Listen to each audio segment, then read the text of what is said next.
Hey guys, so today I'm showing you how I make Philly cheesesteak sandwich. So if you'd like to see how I make this delicious and very easy to prepare sandwich, just keep watching the video.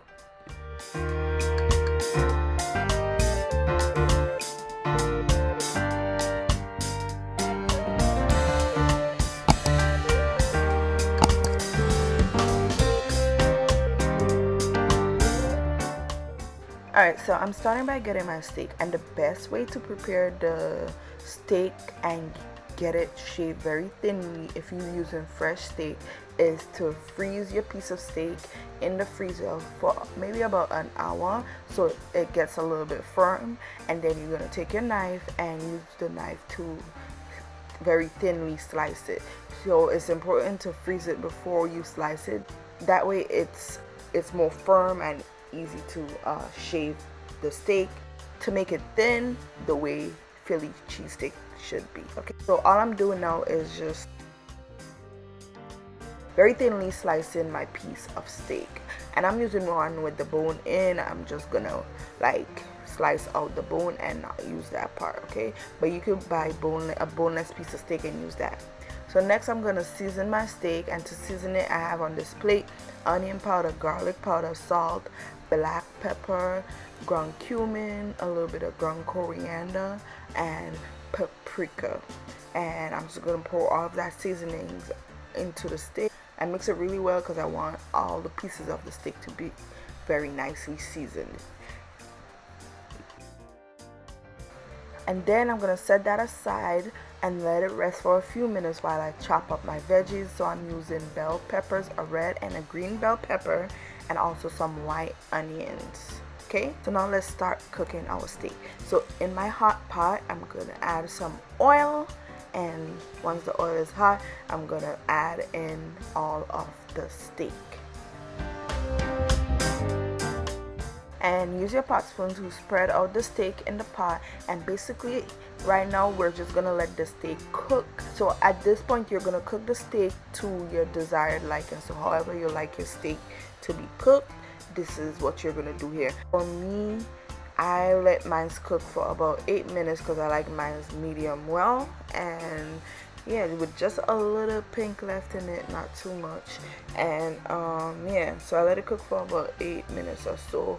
It's not gonna take that long because the steak is cut very thinly and in smaller pieces.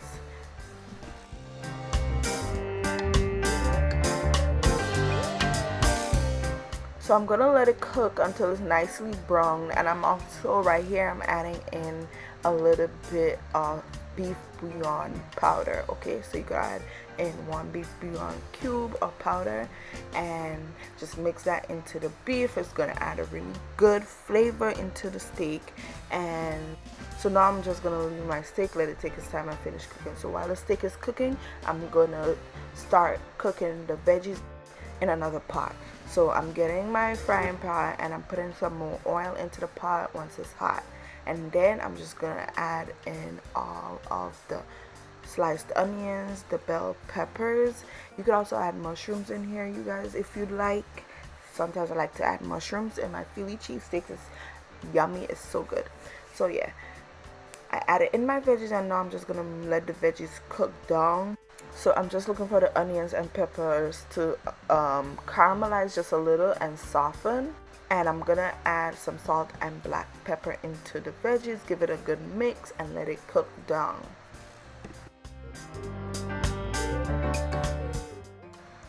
Okay, so now back to the steak. It's finished cooking.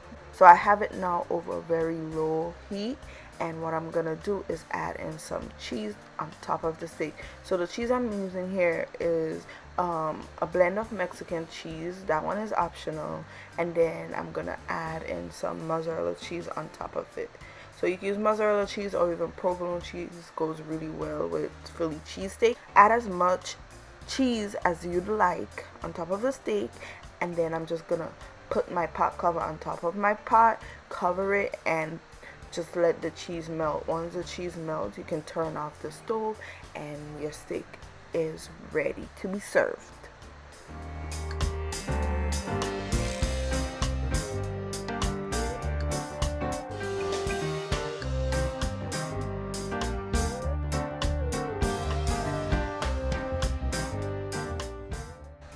And our veggies is also finished cooking. As you can see, it's softened and it's lightly caramelized.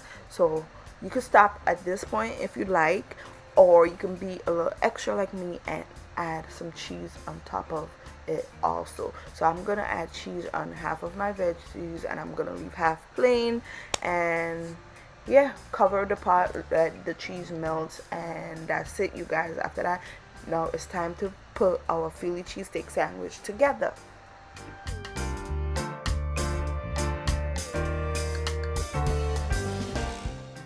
Okay, so I'm getting my bread, and the best bread to use for Philly cheesesteak is the Hoagie bread.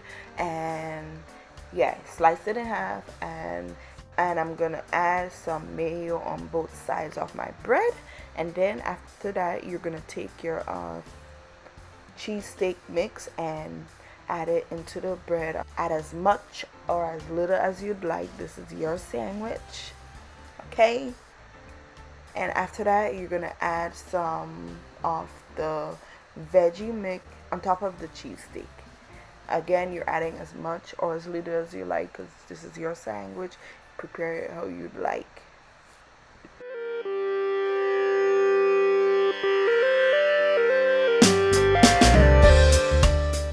And yeah, guys, that's basically it for this delicious and so simple to make Philly cheesesteak sandwich. So yeah, that's it for this recipe. Thank you guys so much for watching the video. I hope you enjoyed the tutorial. I hope you give the recipe a try. If you do, let me know in the comments down below. Don't forget to like, comment, and subscribe if you enjoy watching my videos. And I'll see you guys next time. Bye.